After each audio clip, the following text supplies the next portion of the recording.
ସାମନ୍ତ ଭାଇ ପ୍ରେଜ ଦ ଲର୍ଡ। ହଁ ନମସ୍କାର ଭାଇ, ପ୍ରେଜ ଦ ଲର୍ଡ। ମୁଁ ବହୁତ ଖୁସି ପୁନର୍ବାର ଈଶ୍ୱର ମତେ ସୁଯୋଗ ଦେଲେ ଆପଣମାନଙ୍କ ସହିତ ଭେଟିବା ପାଇଁ ଏବଂ ଈଶ୍ୱରଙ୍କର ବାକ୍ୟ ଆଲୋଚନା କରିବା ପାଇଁ। ଆଉ ଆମେ ସମସ୍ତେ ସୁସ୍ଥ ଏବଂ ଜୀବିତ ଅଛୁ, ତାହା ଈଶ୍ୱରଙ୍କର ଅନୁଗ୍ରହ ଅଟେ। ଆମେ ସେଥିପାଇଁ ଈଶ୍ୱରଙ୍କୁ ଧନ୍ୟବାଦ ଦେବା। ଆଉ ଏଇ ସକାଳ ସମୟରେ ଈଶ୍ୱର ଯାହା ବାର୍ତ୍ତା ଆମମାନଙ୍କ ନିମନ୍ତେ ଦେଇ ଆସିଛି ସେଥିପ୍ରତି ଆମେ ଧ୍ୟାନ କରିବା ପୂର୍ବରୁ ଆମେ ମାନଙ୍କର ଚକ୍ଷୁ ବନ୍ଦ କରିବା, ମଙ୍ଗଳ ସମୟ ଆମେ ପ୍ରାର୍ଥନା କରିବା ଏବଂ ଆଜିର ବାକ୍ୟ ଆଡ଼କୁ ଯିବା। ପ୍ରିୟ ପ୍ରଭୁ, ଆମେ ତୁମକୁ ଧନ୍ୟବାଦ ଦଉଛୁ କାରଣ ତୁମେ ଜୀବନ୍ତ ଏବଂ କାର୍ଯ୍ୟ ସାଧକ ଈଶ୍ୱର ଅଟ। ଆଜି ବି ତୁମରି ବାକ୍ୟ ଆମମାନଙ୍କର ଜୀବନରେ କାର୍ଯ୍ୟ କରେ। ପ୍ରଭୁ, ତୁମରି ବାକ୍ୟ ଆମମାନଙ୍କର ଜୀବନକୁ ବଦଳାଇବାର କ୍ଷମତା ରଖେ। ପ୍ରଭୁ, ଆମମାନଙ୍କର ଚରିତ୍ରକୁ ବଦଳାଇବାର କ୍ଷମତା ରଖେ। ପ୍ରଭୁ, ତୁମେ ତୁମରି ବାକ୍ୟ ଦ୍ୱାରା ଆମମାନଙ୍କର ଜୀବନକୁ ଗଢୁଛ। ସେ ଆଶା ଏବଂ ଭରସାରେ ପ୍ରଭୁ ତୁମ ବାକ୍ୟ ତଳେ ଆମେ ସମର୍ପିତ ହଉଛୁ। ପବିତ୍ର ଆତ୍ମା ଈଶ୍ୱର, ତୁମେ ଆମମାନଙ୍କ କଥା କୁହ। ତୁମରି ବାକ୍ୟ ଦ୍ୱାରା ଆମମାନଙ୍କର ହୃଦୟର ଅତି ସୂକ୍ଷ୍ମ ଦୁର୍ବଳତା ଗୁଡାକ ତୁମେ ପ୍ରକାଶ କରି, ପ୍ରିୟ ପ୍ରଭୁ, ତୁମେ ଆମମାନଙ୍କୁ ସୁନ୍ଦର ଭାବେ ଗଢ, ତୁମରି ସାଦୃଶ୍ୟତାରେ ଗଢ, ପ୍ରତିମୂର୍ତ୍ତିରେ ଆମକୁ ଗଢ। ପ୍ରଭୁ, ତୁମେ ଆମମାନଙ୍କର ମଧ୍ୟରେ ଥାଇ କଥା କୁହ। এই প্রার্থনা যিশুর নামে মাগিলু, আমেন।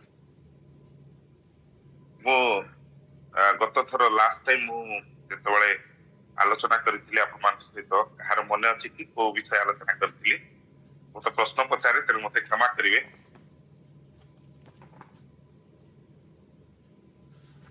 ଯଦି କାହାର ମନେ ଥିବ ତ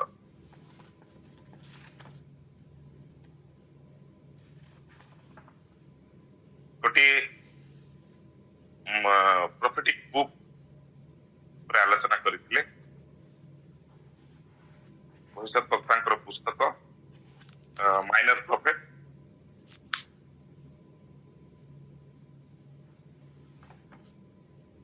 ହବକୁକ ପୁସ୍ତକ ଉପରେ ଆମେ ଆଲୋଚନା କରିଥିଲେ ଗତ ଥର। ଆମେ ଦେଖିଥିଲେ ହବକୁକ କି ପ୍ରକାର ଈଶ୍ୱରଙ୍କୁ ପ୍ରଶ୍ନ କରିଥିଲେ। ଆଉ ସେଇ ପୁସ୍ତକ ଥିଲା ହବକୁକ ଏବଂ ଈଶ୍ୱରଙ୍କ ମଧ୍ୟରେ ପ୍ରଶ୍ନ ଉତ୍ତରର ଏକ ପୁସ୍ତକ, ଯାହା ଆମେ ଆଲୋଚନା କରିଥିଲେ। ଆଉ ଗତ ଥର ଇଣ୍ଟ୍ରୋଡକ୍ସନରେ ହିଁ ମୁଁ କହିଥିଲି ଆପଣମାନଙ୍କୁ ଆମର ପୁରାତନ ନିୟମରେ କେତୋଟି ଭବିଷ୍ୟତ ବକ୍ତା ପୁସ୍ତକ ଅଛି?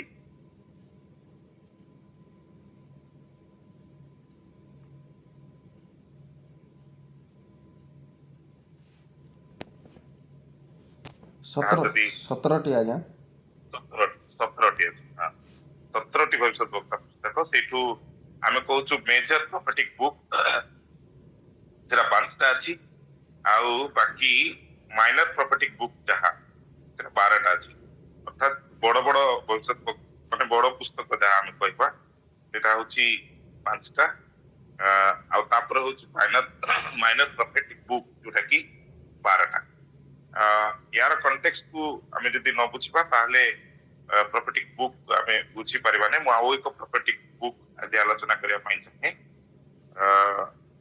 ସେଇଟା ହଉଛି ଆମର ଅତି ପରିଚିତ ଗୋଟେ ପ୍ରଫେଟିକ ବୁକ୍। ତେଣୁ ଏଇ ଯୋଉ 12ଟା ମାଇନର ପ୍ରଫେଟ୍ସ ଆଉ 5ଟା ମେଜର ପ୍ରଫେଟ, ଟୋଟାଲ 17ଟି ପ୍ରଫେଟିକ ବୁକ୍ ଅଛି। କିନ୍ତୁ 16 ଜଣ ଭବିଷ୍ୟତ ବକ୍ତା ଲେଖିଛନ୍ତି। ଗୋଟିଏ ପୁସ୍ତକ, 2ଟା ପୁସ୍ତକ ଜଣେ ଲେଖିଛନ୍ତି, ସେ ହଉଛନ୍ତି ଜିରିମିୟ। ଆଉ କୋଉ ପୁସ୍ତକ? ବିଳାପ। 2ଟା ପୁସ୍ତକ ସେ ଲେଖିଛନ୍ତି। ତେଣୁ 17ଟି ଭବିଷ୍ୟତ ବକ୍ତାଙ୍କ ପୁସ୍ତକର ଲେଖକ ହଉଛନ୍ତି 16 ଜଣ। ତେଣୁ ଏଇଟାକୁ ଆମେ ମନେ ରଖିଥିବା। ତାପରେ ଆମେ ଯେତେବେଳେ ଦେଖୁ ସୋଲୋମନଙ୍କର ପରେ ରାଜ୍ୟ, ଇସ୍ରାଏଲ ରାଜ୍ୟ ଦେଶଟା 2 ଭାଗ ହୁଏ।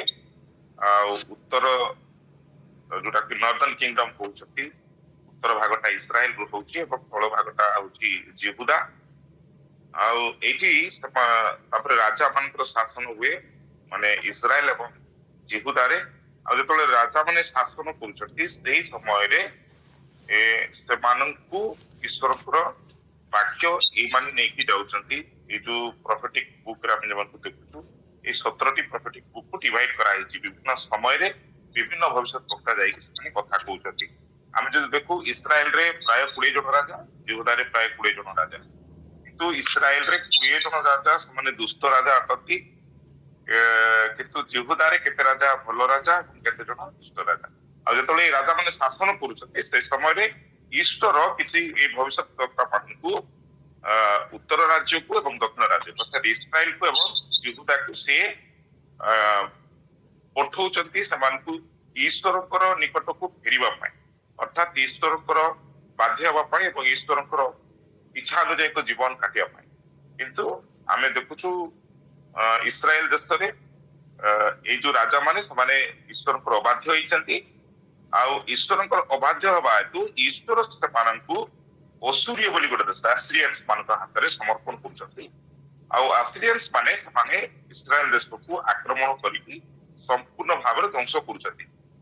ସେଇ ପ୍ରକାରେ ଯେତେବେଳେ ଦେଖୁ ଜିହୁଦା ଦେଶ ବଳକା ରହୁଛି ସେଇ ସମୟରେ, କିନ୍ତୁ ଜିହୁଦା ଦେଶର ରାଜା ମାନେ ବି ସେମାନେ ଈଶ୍ୱରଙ୍କର ବିରୁଦ୍ଧରେ ଯାଉଛନ୍ତି ଏବଂ ଈଶ୍ୱର ଜିହୁଦା ଦେଶକୁ ବି ଭବିଷ୍ୟତ ବକ୍ତା ପଠଉଛନ୍ତି। ଆଉ ସେ ସମୟରେ ଜିହୁଦା ଦେଶକୁ ବି କିଛି ଭବିଷ୍ୟତ ବକ୍ତା ଯାଇକି ଜିହୁଦାକୁ କହୁଛନ୍ତି ଇସ୍ରାଏଲକୁ ଦେଖ ଆଉ ତାଠୁ ଶିଖ, ମନ ଫେରା। କିନ୍ତୁ ଦୁଃଖର କଥା ଜିହୁଦା ଦେଶର ରାଜା ମାନେ ମଧ୍ୟ ସେମାନେ ଫେରୁନାହାନ୍ତି, ଇସ୍ରାଏଲ ଲୋକମାନେ ଯେଉଁମାନେ ଜିହୁଦାରେ ଅଛନ୍ତି ସେମାନେ ବି ଫେରୁନାହାନ୍ତି ଏବଂ ପରବର୍ତ୍ତୀ ସମୟରେ ଜିହୁଦା ଦେଶ ବାବିଲୋନିଆନ ମାନଙ୍କ ହାତରେ ସମର୍ପଣ କରାଯାଏ ଏବଂ ସମ୍ପୂର୍ଣ୍ଣ ଭାବରେ ଧ୍ୱଂସ ହେଉଛି। ଏଇଠି ଆମେ ଦେଖିପାରୁଛୁ ଇସ୍ରାଏଲକୁ ମାତ୍ର 3 ଜଣ ଭବିଷ୍ୟତ ବକ୍ତା ଯାଆନ୍ତି, କିନ୍ତୁ ଜିହୁଦାକୁ ଆମେ ଦେଖୁ ପ୍ରାୟ 7 ଜଣ ଭବିଷ୍ୟତ ବକ୍ତା ଯାଆନ୍ତି। ତେଣୁ ଏଇ ସବୁ କଣ୍ଟେକ୍ସଟ ମୁଁ କହିବାର ଉଦ୍ଦେଶ୍ୟ ହଉଛି ଏଇ ପରିପ୍ରେକ୍ଷୀ ଭିତରେ ଯେତେବେଳେ ଅସୁରୀୟ ମାନେ ସେମାନେ ଗୋଟେ ପାୱାରଫୁଲ କଣ୍ଟ୍ରି ଭାବରେ ଠିଆ ହଉଛନ୍ତି, ଆଉ ସେମାନେ ଅସୁରୀୟ ଦେଶ ବା ଆସିରିଆନ୍ସ ମାନେ ସେମାନଙ୍କର ବର୍ବରତା ପାଇଁ ଆଉ ସେମାନଙ୍କର କଠୋରତା ପାଇଁ ସେମାନେ ପରିଚିତ। ଆଉ ସେମାନେ ଯେଉଁ ଦେଶକୁ ଆକ୍ରମଣ କରୁଥାନ୍ତି ସେଇ ଦେଶକୁ ସେମାନେ ଅତିଶୟ ଯନ୍ତ୍ରଣା ତାଡ଼ନା ସେମାନେ ଦଉଥିଲେ ଏବଂ ସେମାନେ ବହୁତ କଷ୍ଟ ଦଉଥିଲେ ସେ ଦେଶର ଲୋକମାନଙ୍କୁ, ଆଉ ସେମାନଙ୍କୁ ହତ୍ୟା କରୁଥିଲେ।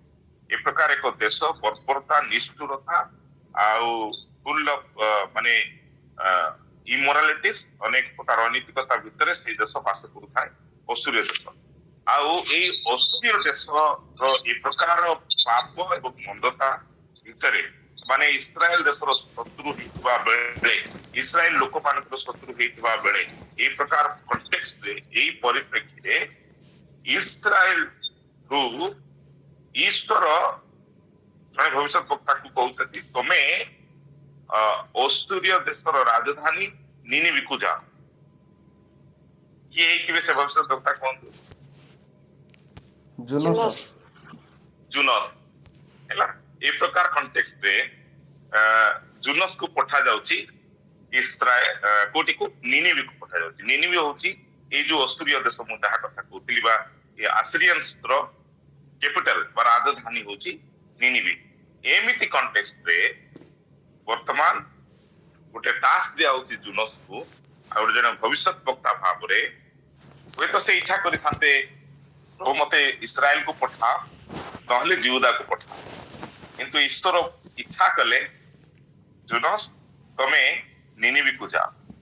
ଆଉ ଜୁନସ ହଉଛନ୍ତି ଜଣେ ଭବିଷ୍ୟତ ବକ୍ତା ଏବଂ ନାହୁମ, ଏଇ 2 ଜଣ ହଉଛନ୍ତି ସେଇ ନିନିବିକୁ ଭବିଷ୍ୟତ ବକ୍ତା ବା ବାକ୍ୟ ବା ଈଶ୍ୱରଙ୍କର ବାକ୍ୟ ନେଇକି ଯାଇଥିବା 2 ଜଣ ପ୍ରଫେଟ, 2 ଜଣ ଭବିଷ୍ୟତ ବକ୍ତା। ତେଣୁ ଆମେ ଆଜି ଆଲୋଚନା କରିବାକୁ ଯାଉଛୁ ତା ମଧ୍ୟରୁ ଜଣକର ହଉଛି ଜୁନସ।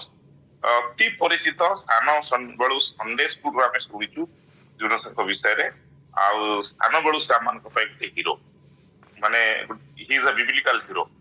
ଆମେ ପ୍ରାୟତଃ ଅନ୍ୟ ଭବିଷ୍ୟତ ବକ୍ତା ପୁସ୍ତକ ବା ମାଇନର ପ୍ରଫିଟ୍ସ ଭିତରେ ଏତେ ଏକ୍ୱାଣ୍ଟେଡ ନୁହଁ, କିନ୍ତୁ ଆମେ ପ୍ରାୟ ସାନ ବେଳୁ ଶୁଣି ଆସୁଛୁ ଜୁନସଙ୍କର ବିଷୟରେ। ଜୁନସ ଯିଏକି he is a hero for the children in the Sunday school। ଆମେ ଦେଖୁ ତାକୁ ସେଇଭଳିଆ ଭାବରେ he is very equated to us। ତେଣୁ ସେଇ ପୁସ୍ତକ ଉପରେ ଆମେ ଟିକେ ଅଳ୍ପ ସମୟ ଆଲୋଚନା କରିବା। ଜୁନସଙ୍କର ପୁସ୍ତକ କାହାଣୀ ଆମେ ଜାଣିଛୁ, ସେଇଥିପାଇଁ ମୁଁ କାହାଣୀ ଆଉ କହିବି ନାହିଁ। ଆଉ ଏଇଟା ହଉଛି ଅତି ଛୋଟ ପୁସ୍ତକ, 4ଟା ମାନେ ଅଛି କେବଳ ଏହାର ପର୍ବ। ଆଉ ହୋପଫୁଲି ଯଦି ଆମେ ସବୁ ପଦକୁ ମିଶେଇବା ମୋଷ୍ଟଲି 48 verses।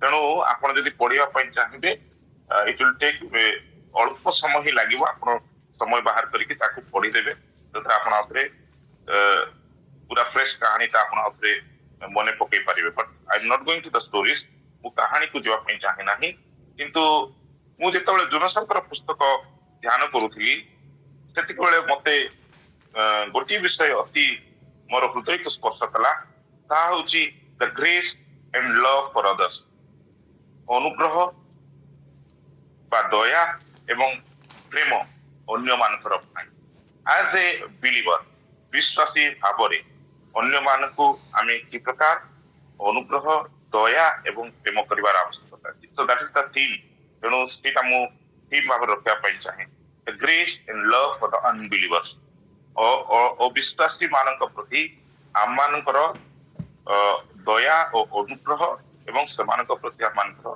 प्रेम एटा फुटिकी आमे देखि परछु कि जुनस एक पर्व रे यदि आपण माने देखिबे जे जुनस एक पर्व रे देखु सेठी जेतेबेले झोड़ तोफान आसुची सेते बेलकु जुनसंकर एटीट्यूड एज ए बिलीवर आमे जदि देखिबा स्टडी करिबा ताहले की प्रकार अछि जेतेबेले झोड़ तोफान आसुची झोड़ तोफान कहा पय आसुची what is the reason for the storm किए तार कारण अटंती जुनस निजे अटंती एंड ही न्यू इट आउ से जानी थंती से निजे ताकर अबाध्यता हेतु वर्तमान झोड़ तोफान आस तेणु आ गोटे कथा भी आम ये शिखी पारिबा जे जने विश्वासी रो अबाध्यतार जीवन झोड़ तोफान आने कोठी केवल ता जीवन रे नुह ता पारिवारिक जीवन रे तार मांडलिक जीवन रे एवं तार देश पय सो एज ए बिलीवर विश्वासी भाव में आपणकर एवं मोर व्यक्तिगत अबाध्यता अर्थात ईश्वर इच्छा विरुद्ध रे जीवा बा इच्छा विरुद्ध रे किछि करिबा जहा ईश्वर संतोष जनक नुहे ताहले ताहा केवल जे मो जीवन निमंते विपद आनिबो कष्ट आनिबो ताहा नुह किंतु ताहा मो परिवार पाई मो मंडली पाई मो समाज पाई मो देश पाई भी एक झड़ तोफान बा एक कष्ट बा क्लेश आनिबार संभावना रखे जहाँ कि आम देखु जुनसंकर जीवन रे ताहा घटुची and he is the reason for the storm प्रश्न अटे जे आज जदि मो जीवन रे मो परिवार रे मो मंडली रे समाज रे मो देश रे जदि किछि झड़ तोफान उठिची am I responsible for it मोर जीवन रे किछि एमिति अबाध्यता रहिछि कि जहाँ ए सब विषय कारण होची नीड टू चेक आवरसेल्व्स आमे निजे निजे को देखिबा जांच करिबा जे आज मु जुनसंक परि अबाध्य हेई नाही प्रथम कथा द्वितीय कथा आमे देखिबा ए जगह रे जे जेतेबेले झोड़ तोफान होउची सेतेबेले ए जो जहाज रो लोक माने से माने ईश्वर को जानती नाही से माने सत्य ईश्वर को चिन्हती नाही आ सेति पई सेति लिखा जाईची जे कोन बोल लिखा जाय जे से लोक माने से माने समानकर निज निज ईश्वर को निकट रे प्रार्थना कले से माने ईश्वर को समान जो ईश्वर को से माने सत्य ईश्वर को जानी नाहंती हम जे पांच पद देखिबा all the sailors were afraid and each cried to his own god प्रत्येक निज निज ईश्वर को निकट रे डाक पकाउचंती किंतु मु मने मने प्रश्न करूथिली who should have been called किए ए समय रे चित्कार करबार थिला किए प्रार्थना करिवार आवश्यकता थिला it is the believer Jonah जुनस जे की विश्वासी जे की सेई झड़ तूफान रो कारण अटंती it is he is the right person to pray मोर प्रिय भाई एवं भौणी माने आज there are lot of unbelievers in the world आमे अनेक अविश्वासी मानको हम चतुर्पार्श्व देखुछु ता सहित मध्य आमे अनेक समस्या आमे देखुछु किंतु they are crying to their gods सेमाने सेमानकर ईश्वर को निकट रे आर्तनाद करूचंती चित्कार करूचंती god to whom they don't know the real god the true god किंतु आमे सत्य ईश्वर को जानू बोली कहबा लोक माने are we really praying are we seriously praying for the problems in our society in our country amanकर समाज रे amanकर देश रे होउतबा समस्या गुडक पाई जहा पई कि आमे दायी होतु बोली मु भाबे आ सेति पई कोन आमे सेई मानकर होली आमे एते सीरियसली प्रार्थना करू चुकी are you praying to save the lives of people आमे जीव लोक मानकर जीवन को उद्धार करिबा पई प्रार्थना करू चुकी ଆମେ ଏଠି ଦେଖିପାରୁଛୁ ସେମାନେ କେତେ ପ୍ରାର୍ଥନା କରୁଛନ୍ତି। ନଟ୍ ଓନ୍ଲି ଦ୍ୟାଟ୍, କେବଳ ଯେ ପ୍ରାର୍ଥନା କରୁଛନ୍ତି ସେତିକି ନୁହଁ, ଛଅ ପଦରେ ଯଦି ଦେଖିବେ ତାହେଲେ ସେ କ୍ୟାପ୍ଟେନ ଯାଇକି କହୁଛନ୍ତି ଇଜ କନଷ୍ଟାଣ୍ଟ ଫର ଜୋନା। ସେ ଜୁନସଙ୍କ ପାଇଁ ମଧ୍ୟ ସେ ମନୋଯୋଗୀ ଅଟନ୍ତି। ଏଇଠି ଜୁନସ ସିନା ମନୋଯୋଗୀ ହେବା କଥା ଥିଲା ଏଇ ଯୋଉ ସେ ଯୋଉ ସିପରେ ଯେତେ ଲୋକ ଥିଲେ ସେମାନଙ୍କ ପାଇଁ, କିନ୍ତୁ ସେ କ୍ୟାପ୍ଟେନ ଆସିକି କନସର୍ନ ହଉଛନ୍ତି, ଗୋଟେ ଅବିଶ୍ୱାସୀ ଆସିକି ଗୋଟେ ବିଶ୍ୱାସୀ ଭାଇଙ୍କ ପାଇଁ କନସର୍ନ ହଉଛନ୍ତି। ଏ ୱାଇ ଆର୍ ୟୁ ସ୍ଲିପିଂ? ଏଇଟା କଣ ଶୋଇବା ସମୟ? ଆଉ ତମେ ଶୋଉଛ, ଆଉ ତମେ ଆରାମରେ ଶୋଇଛ। ସେ କହୁଛନ୍ତି କଣ ବୋଲିକିରି, ହାଉ କ୍ୟାନ୍ ୟୁ ସ୍ଲିପ୍? ବହୁତ ସୁନ୍ଦର କ୍ୱେଶ୍ଚନ। ମାଇ ଡିୟର ବିଲିଭର୍ସ, ମୁଁ ଏବଂ ଆପଣ ମାନେ, how can we sleep when our country is in such a situation, when our society is in such a situation? ଏ ପ୍ରକାର ଘଡ଼ିସନ୍ଧି ମୁହୂର୍ତ୍ତରେ ଆମକୁ ପ୍ରଶ୍ନ କରାଯାଉଛି, how can you sleep? ଆମେ କେମିତି ଶୋଇପାରିବା ପ୍ରିୟ ଭାଇ ଏବଂ ଭଉଣୀମାନେ? But we are sleeping. And those who don't know the Lord, ସେମାନେ ଈଶ୍ୱରଙ୍କୁ ଜାଣନ୍ତି ନାହିଁ, ସେମାନେ ଆମକୁ ଚେତଉଛନ୍ତି, how can you sleep? ତମେ କେମିତି ଶୋଇପାରୁଛ? ସେ କହୁଛନ୍ତି get up and call on your God. ତମେ ଉଠ ଏବଂ ତମେ ତୁମ ଈଶ୍ୱରଙ୍କ ନିକଟରେ ପ୍ରାର୍ଥନା କର। ଏ କ୍ୟାପ୍ଟେନ ଇଜ ବିଂ କନସର୍ନ ଫର ଜୋନା। ଯିଏ ପ୍ରଭୁଙ୍କୁ ଜାଣିନଥିବା ଜଣେ କ୍ୟାପ୍ଟେନ, ସେ ତାଙ୍କୁ ଚେତଉଛନ୍ତି ଏବଂ ତାଙ୍କ ନିମନ୍ତେ ସେ ଚିନ୍ତା କରୁଛନ୍ତି ଯେ ଉଠ, ତମ ଈଶ୍ୱରଙ୍କ ନିକଟରେ ପ୍ରାର୍ଥନା କର। ପ୍ରିୟ ଭାଇ ଏବଂ ଭଉଣୀମାନେ, ଦ people around us, those who are praying to their gods more devotedly, more dedicatedly, ଯୋଉମାନେ କି ଆମଙ୍କ ଚତୁଃପାର୍ଶ୍ୱର ଲୋକମାନେ ଅତି ଉତ୍ସର୍ଗର ସହିତ, ଅତି ସମର୍ପଣର ସହିତ ସେମାନେ ସେମାନଙ୍କର ଈଶ୍ୱରଙ୍କୁ ପ୍ରାର୍ଥନା କରୁଥିବା ବେଳେ, as a believer, how is my prayer life and am I concerned for their lives? ସେମାନେ ମୋ ନିମନ୍ତେ କନସର୍ନ ହଉଛନ୍ତି ନା ମୁଁ ସେ ଅନବିଲିଭର୍ସ ମାନଙ୍କର ଜୀବନ, ତାର ଯୋଉମାନେ କି ଦେ ଆର୍ ଆଟ୍ ରିସ୍କ, ସେମାନେ ବର୍ତ୍ତମାନ ବିପଦରେ ଅଛନ୍ତି। They are ready to die, they are ready to die for eternity. ସେମାନେ ଅନନ୍ତକାଳୀନ ମୃତ୍ୟୁର ଜାହାଜରେ ଅଛନ୍ତି ଏବଂ ସେମାନେ ମରୁଛନ୍ତି, ଏବଂ ସେଇ ଜଗତରେ, ସେଇ ସ୍ଥାନରେ ମୁଁ ଅଛି, ଆଉ ମୁଁ ପ୍ରକୃତରେ ଈଶ୍ୱର ମତେ ରଖିଛନ୍ତି ସେମାନଙ୍କର ଉଦ୍ଧାର ପାଇଁ, କିନ୍ତୁ ମୁଁ ବାସ୍ତବରେ ଶୋଇପଡିଛି କି? ଏହା ଆମମାନଙ୍କର ପାଇଁ ଏକ ବଡ ପ୍ରଶ୍ନ ଅଟେ ପ୍ରିୟ ଭାଇ ଏବଂ ଭଉଣୀମାନେ।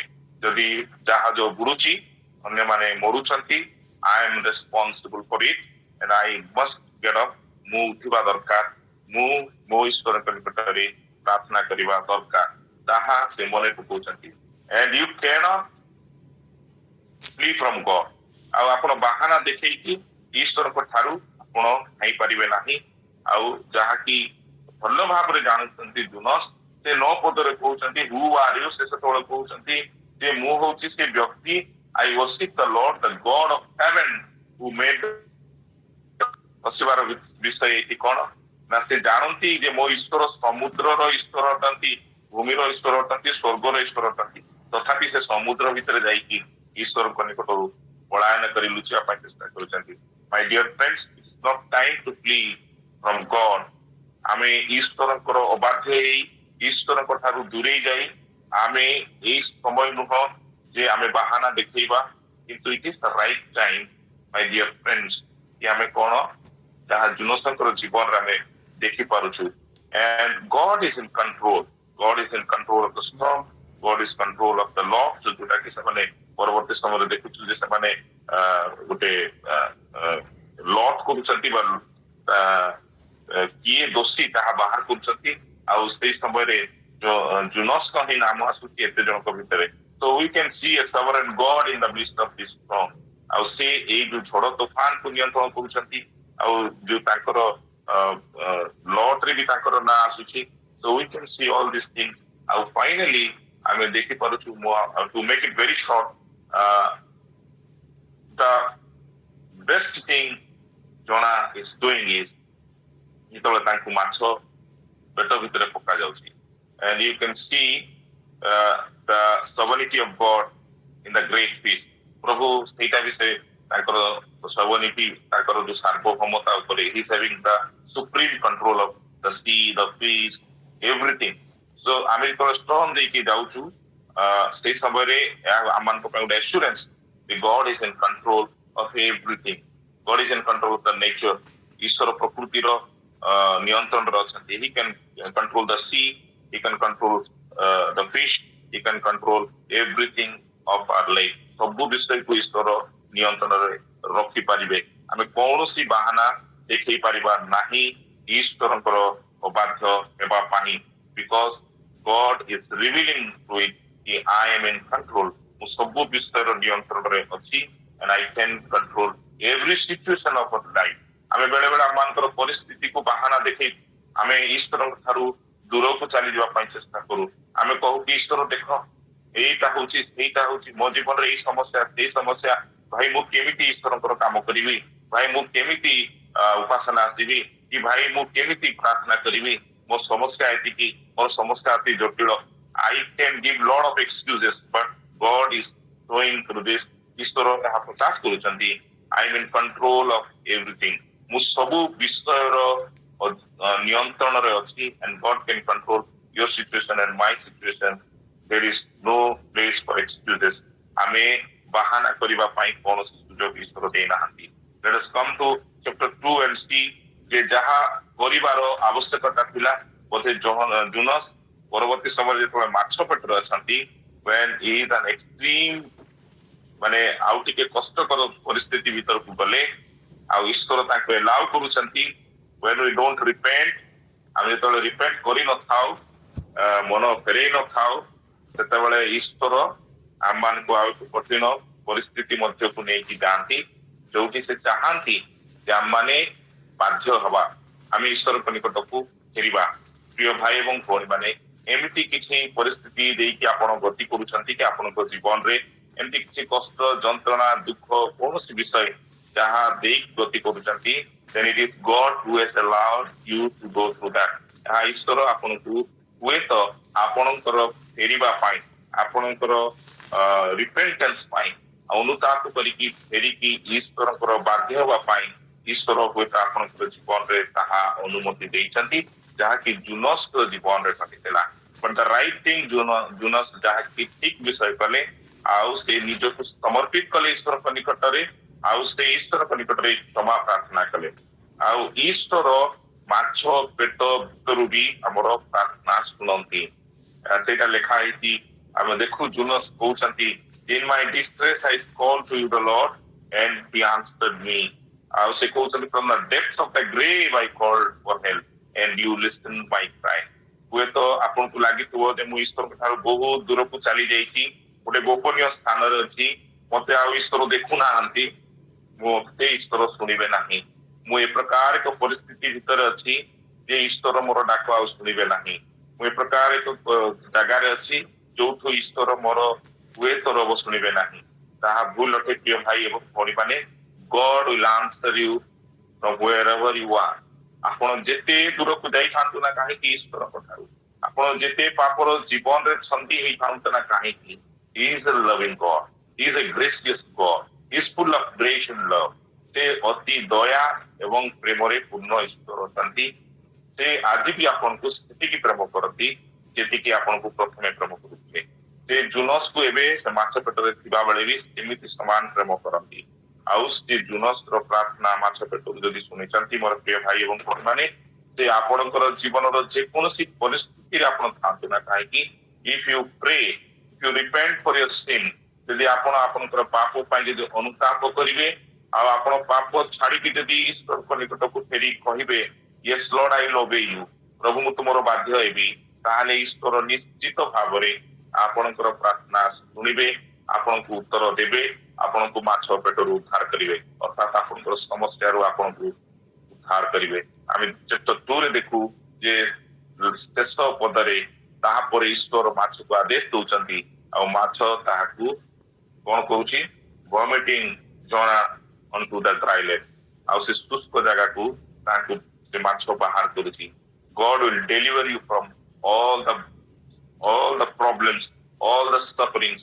ଈଶ୍ୱର ଆପଣଙ୍କୁ ସମସ୍ତ କଷ୍ଟ କ୍ଲେଶ ଯନ୍ତ୍ରଣା ଏବଂ ଯାହା ସମସ୍ୟା ଦେଇ ଯାଉଛନ୍ତି, ଯଦି ଆପଣ ମନ ଫେରାନ୍ତି ଈଶ୍ୱରଙ୍କ ନିକଟରେ ଜୀବନ ସମର୍ପଣ କରନ୍ତି, ସେ ସେଇ ପରିସ୍ଥିତିରୁ ବାହାର କରିବାର ସକ୍ଷମତା ରଖନ୍ତି। ପ୍ରିୟ ଭାଇ ଏବଂ ଭଉଣୀମାନେ, ଏହା ଆମମାନଙ୍କ ପାଇଁ ଏକ ଶିକ୍ଷା ଅଟେ ଯେ God is gracious and loving. ଏବେ ବି ଈଶ୍ୱର ଆପଣଙ୍କୁ ପ୍ରେମ କରନ୍ତି, ଆପଣଙ୍କ ପ୍ରତି ସେ ସମାନ ଦୟା ରଖନ୍ତି, ଆପଣଙ୍କର ଅବାଧ୍ୟତା ଈଶ୍ୱର ଆପଣଙ୍କୁ ଘୃଣା କରନ୍ତି ନାହିଁ, ଆପଣଙ୍କୁ ସେ ଆପଣଙ୍କୁ ଛାଡି ଦେଇନାହାନ୍ତି, but the only thing he wants you is to repent and return to him. କିନ୍ତୁ ଈଶ୍ୱର ଗୋଟିଏ ବିଷୟ ଇଚ୍ଛା କରନ୍ତି ଯେ ଆପଣ ମନ ଫେରାନ୍ତୁ, ଈଶ୍ୱରଙ୍କ ନିକଟକୁ ଆସନ୍ତୁ, ଆଉ ଥରେ ଈଶ୍ୱରଙ୍କ ସହିତ ପୁନର୍ମିଳିତ ହୁଅନ୍ତୁ। ଆଉ ଆଉ ଟିକେ ଶୀଘ୍ର ମୁଁ ଯିବା ପାଇଁ ଚାହେଁ ଯେ ଜୋନା ଗୋସ୍ ଟୁ ନିନିଭେ। ଦେଖୁ ଆମେ 3 ପଦରେ ଖୁସି ଲାଗୁଛି ଯେ ଜୋନା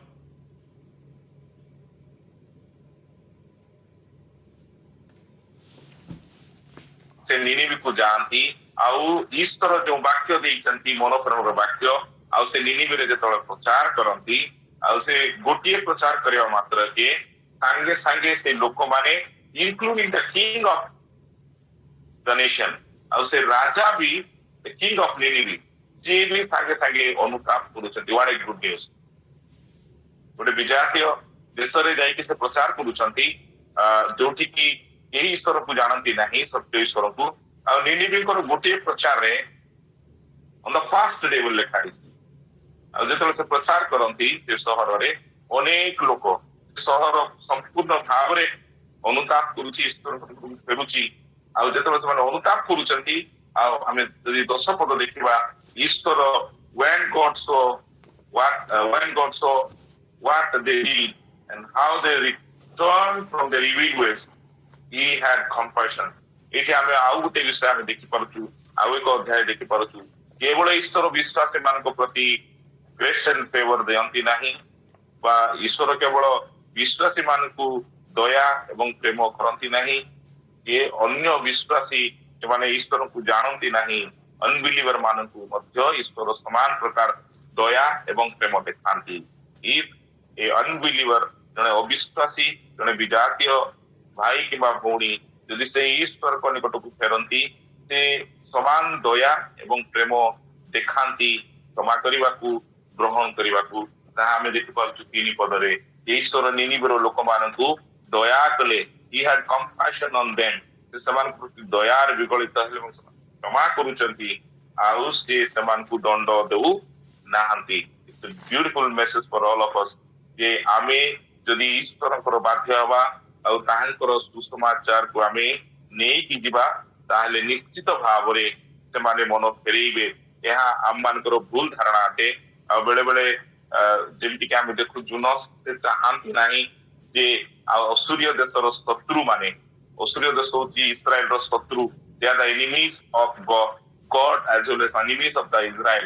ଏଇ ଯୋଉ ଜୁନସଙ୍କର ଆମେ ଅତ୍ୟୁକ୍ତି ହବ ନାହିଁ ଯେ ସେ ତାଙ୍କ ମନ ଭିତରେ ହୁଏତ ସେ ଇଚ୍ଛା କରିନାହାନ୍ତି ଯେ ନିନିବିର ଲୋକମାନେ ଉଦ୍ଧାର ପାଆନ୍ତୁ, କିନ୍ତୁ ଜୁନସଙ୍କର ଇଚ୍ଛା ଥିଲା ନିନିବିର ଲୋକମାନେ ଏତେ ନିଷ୍ଠୁର, ଏତେ ନିର୍ଦ୍ଦୟ, ଏତେ କ୍ରୂର ଯେ ଈଶ୍ୱର ସେମାନଙ୍କୁ ଦଣ୍ଡ ଦିଅନ୍ତୁ, ସେମାନେ ଦଣ୍ଡିତ ହୁଅନ୍ତୁ, ଆଉ ସେମାନେ ମରନ୍ତୁ।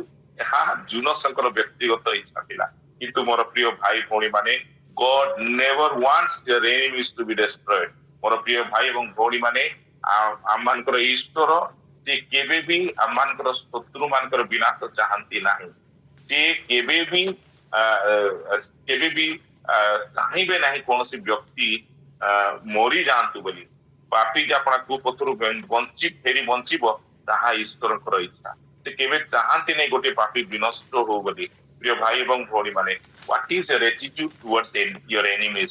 ଯୋଉମାନେ ଆପଣଙ୍କର ପ୍ରତି ଖରାପ ବ୍ୟବହାର କରିଛନ୍ତି, ଯୋଉମାନେ ଆପଣଙ୍କୁ କଷ୍ଟ ଦେଇଛନ୍ତି, ଯୋଉମାନେ ଆପଣଙ୍କୁ ଯନ୍ତ୍ରଣା ଦେଇଛନ୍ତି, ଯୋଉମାନେ ଆପଣଙ୍କର ବିରୁଦ୍ଧରେ ଠିଆ ହେଇଛନ୍ତି, ଯୋଉମାନେ ଆପଣଙ୍କର ପାଇଁ ଏକ ବାଧାର କାରଣ ହେଇଛନ୍ତି, ସେଇ ଅବିଶ୍ୱାସୀ ଭାଇ ଏବଂ ଭଉଣୀ ମାନଙ୍କର ପାଇଁ ଆପଣଙ୍କର ଚିନ୍ତା ଏବଂ ମୋ ଚିନ୍ତା କି ପ୍ରକାର ଅଟେ? What is my prayer for them? ଆମେ କି ପ୍ରକାର ପ୍ରାର୍ଥନା କରୁ ସେମାନଙ୍କୁ? ପ୍ରିୟ ଭାଇ ଏବଂ ଭଉଣୀ ମାନେ, ଈଶ୍ୱର ଚାହାନ୍ତି ଆମ ମାନଙ୍କର ଶତ୍ରୁ ମାନେ ଉଦ୍ଧାର ପାଆନ୍ତୁ, ସେମାନେ ରକ୍ଷା ପାଆନ୍ତୁ, ସେମାନେ ପାପରୁ ଫେରନ୍ତୁ, ସେମାନେ ସତ୍ୟ ଈଶ୍ୱରଙ୍କୁ ଜାଣନ୍ତୁ। ତାହା ଆମମାନଙ୍କର ହୃଦୟ ହେବା ଦରକାର। ଆଜି ବି ଯୋଉମାନେ ଆମମାନଙ୍କୁ ତାଡ଼ନା କରୁଛନ୍ତି, ଯୋଉମାନେ ଆମମାନଙ୍କର ମଣ୍ଡଳୀ ଗୁଡାକକୁ ତାଡ଼ନା କରୁଛନ୍ତି, ବା ଯେଉଁମାନେ ଆମମାନଙ୍କର ବିଶ୍ୱାସୀ ଭାଇ ମାନଙ୍କୁ ତାଡ଼ନା କରୁଛନ୍ତି, ହତ୍ୟା କରୁଛନ୍ତି, ପ୍ରିୟ ଭାଇ ଭଉଣୀ ମାନେ, ସେମାନଙ୍କ ପ୍ରତି ଆମମାନଙ୍କର କି ପ୍ରକାର ହୃଦୟ ଅଛି? Do we have compassion for them? କଣ ଆମମାନଙ୍କ ହୃଦୟରେ ସେମାନଙ୍କ ପ୍ରତି ଦୟା ଅଛି କି? ସେମାନଙ୍କ ପ୍ରତି ଆମର ଅନୁଗ୍ରହରେ ପୂର୍ଣ୍ଣ ଏକ ହୃଦୟ ଅଛି କି?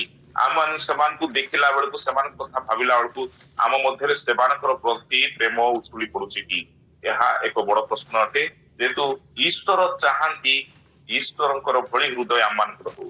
ଈଶ୍ୱରଙ୍କର ହୃଦୟ ଅଟେ ଯେ ଈଶ୍ୱର ସେମାନଙ୍କର ପ୍ରତି ମଧ୍ୟ ଏକ ଦୟାର ହୃଦୟ ରଖନ୍ତି, ଏକ ପ୍ରେମର ହୃଦୟ ରଖନ୍ତି ଏବଂ ଈଶ୍ୱର ଚାହାନ୍ତି ଯେ ସେମାନେ ଉଦ୍ଧାର ପାଆନ୍ତୁ, ସେମାନେ ପରିତ୍ରାଣ ପାଆନ୍ତୁ, ସେମାନେ ରକ୍ଷା ପାଆନ୍ତୁ, ସେମାନେ ସତ୍ୟ ଈଶ୍ୱରକୁ ଜାଣନ୍ତୁ। ତେଣୁ ଆମମାନଙ୍କର ଆଟିଚ୍ୟୁଡ କି ପ୍ରକାର ହେବା ଦରକାର, ଆମମାନଙ୍କର ମନୋଭାବ କି ପ୍ରକାର ହେବା ଦରକାର। ଆମେ ଚାରି ପର୍ବରେ କଣ ଜୁନସଙ୍କ ପରି ହେବା କି? ଆମେ ଜୁନସଙ୍କର ପରି କହିବା କି ଯେ ପ୍ରଭୁ ମୋ ଜୀବନକୁ ତୁମେ ନେଇଯାଅ, ଏମିତି ଗୋଟେ ଦିନ ଦେଖିବାକୁ ଲାଗେ। ମତେ ଆଶ୍ଚର୍ଯ୍ୟ ଲାଗେ ବିଇଙ୍ଗ ଏ ପ୍ରିଚର, ଆମମାନେ ସାଧାରଣତଃ ଇଚ୍ଛା କରୁ ଯେ ମୁଁ ପ୍ରଚାର କଲେ ଅନେକ ଜୀବନ ଉଦ୍ଧାର ପାଉ ବୋଲି, କିନ୍ତୁ ଜୁନସଙ୍କୁ ମୁଁ ଏଠି ଦେଖୁଛି ଇଜ ଏ ପ୍ରିଚର, ସେ ଜଣେ ପ୍ରଚାରକ ଯିଏକି ଉଦ୍ଧାର ପାଇଲା ପରେ ରାଗି ଯାଉଛନ୍ତି, ଲୋକମାନେ ପରିତ୍ରାଣ ପାଇଲା ପରେ ସେ ରାଗି ଯାଉଛନ୍ତି। ସେ ଏତେ ମାତ୍ରାରେ ସେ ରାଗୁଛନ୍ତି ଯେ ସେ କହୁଛନ୍ତି I am angry enough to die. 9 ପଦରେ ଯଦି ଦେଖିବେ, 4 ପର୍ବର 9 ପଦରେ କହୁଛନ୍ତି ଯେ ମୁଁ ଏତିକି କ୍ରୋଧୀ ହେଇଯାଇଛି, ସେ 3 ଥର 2 ଥର ରିକ୍ୱେଷ୍ଟ କରୁଛନ୍ତି ପ୍ରଭୁକୁ ଯେ ପ୍ରଭୁ ମତେ ମରେଇ ଦିଅ। ମୁଁ ଏମିତି ଦିନ ଦେଖିବାର ନଥିଲା ଯେ ମୋର ଶତ୍ରୁ ମାନେ, ଆମର ଇସ୍ରାଏଲ ଲୋକମାନଙ୍କର ଶତ୍ରୁ ମାନେ, ଯୋଉମାନେ କି ନିନିବିର ଲୋକମାନେ, ଯୋଉମାନେ କି ଏତେ ଖରାପ ଲୋକମାନେ, ଏତେ ନିଷ୍ଠୁର ଲୋକମାନେ, ସେମାନେ କେମିତି ଉଦ୍ଧାର ପାଇବେ? ହାଉ କ୍ୟାନ୍ ୟୁ ସେଭ୍ ଦେମ୍? ତାପରେ ସେ ଇଣ୍ଟରେଷ୍ଟିଂଲି 2 ପଦ ଯଦି ଦେଖିବେ, ଆମେ ଦେଖିପାରୁଛୁ ସେଠି କାହିଁକି ନିନିବିକୁ ସେ ଯାଉନଥିଲେ। ସେଠି କହୁଛନ୍ତି ମୁଁ ତ ଜାଣିଥିଲି ପ୍ରଭୁ ଯେ ତମେ ଦୟାଳୁ ଈଶ୍ୱର, ତମେ କ୍ରୋଧ କରିବ ନାହିଁ, କ୍ରୋଧରେ ଧୀର, ଆଉ ତୁମେ କଣ କରିବ ସେମାନଙ୍କୁ ଉଦ୍ଧାର କରିଦବ। He never wanted these people to be saved. ନିନିବିର ଲୋକମାନେ ଉଦ୍ଧାର ପାଆନ୍ତୁ, ଏହା ତାଙ୍କର ହୃଦୟର ଇଚ୍ଛା ନଥିଲା। ଆଉ ଯେତେବେଳେ ସେମାନେ ଉଦ୍ଧାର ପାଇଗଲେ, ସେ ବାଧ୍ୟ ହେଇକି ପ୍ରଚାର କରିଛନ୍ତି।